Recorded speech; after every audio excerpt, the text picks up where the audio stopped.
can two football players with virtually the same physical ability get completely different results?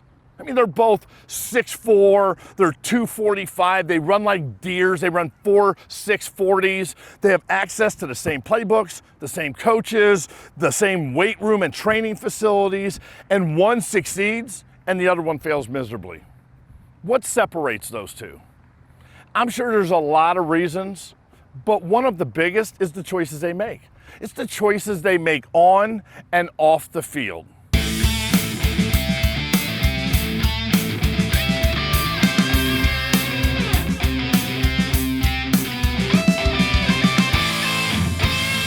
At NFL training camps, each team can invite up to 90 players to try out for the team. They will cut those 90 down to 53 that will end up making the opening day roster. So at 32 teams, that means 2,880 players are invited, potential players are invited to try out for NFL teams. 1,686 of them will make the opening day roster. Unfortunately, 1,184, they're not going to make the cut. Now, if they're lucky, they might make the practice squad or the developmental team. If they're not lucky, or if they didn't work hard, they're going to be bagging groceries, selling insurance, or God forbid, selling cars. Potential can be a dirty word. Former Florida State head football coach Bobby Bowden said it best. He said, whether you're a player, coach, or manager, you get paid for production, not for potential. Isn't that the same in the car business? In our business, we get paid for production, not for potential. We've all heard, though, that we have unlimited earning potential in the car business. Every one of us have been told that, and it amazes me how many salespeople never realize their true potential. Say, what am I going to do to be the best of the best? You may never be a 40-car person, so what? But if you're selling 8 right now, why aren't you selling 12? In the dealership, we all have the same customer pool that we're selling. We all have the same websites. We're selling from the same inventory. We have the same managers that are going to help us or not help us. So our environment's the same. The tools that are supplied to us are the same. What separates us? It's the choices. Choices you make every single day. When you come in, your choices you make on what your skill level is going to be. Are you working on your skills, or are you just hoping that you get better? Here's the bottom line. In sales, your success, it's all a choice.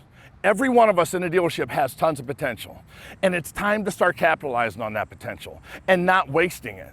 Look, we know the right things to do every day. It's time to start doing it. I can't tell you how many times in sports I've seen guys that get drafted that have unlimited potential. Heck, I remember a receiver, his last name, I don't know, we'll just call him Benjamin. He was a freak of nature physically. He was tall, ran like a deer, strong as hell. He had more potential than anybody else on that team, and probably in the entire draft when he was drafted. Unfortunately, 2 years into it, he actually got traded because the team he was on that drafted him got tired of dealing with his crap. His negativity, he was the last one there, he wasn't working hard, he would be the first one to leave, and he just had a bad attitude. He was a cancer. So what do you do with cancer? You get rid of it. They traded him to another team. That team thought, man, he's got a lot of potential. I think we can make something out of him. Well, that experiment failed, and he was released.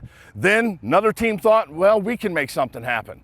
They were a Super Bowl contender. They brought him aboard. He was probably the best athlete in the receiving corps. The first playoff game, he was a healthy scratch. They kept him on the bench. He was not on the active 53-player roster. That's crazy. The best athlete in street clothes, watching people play, instead of on the field, capitalizing on his potential. Are the choices you make helping, or are they holding you back? Are you maximizing your potential, or are you currently a Benjamin? Don't waste your potential. Let's get out there and make it happen.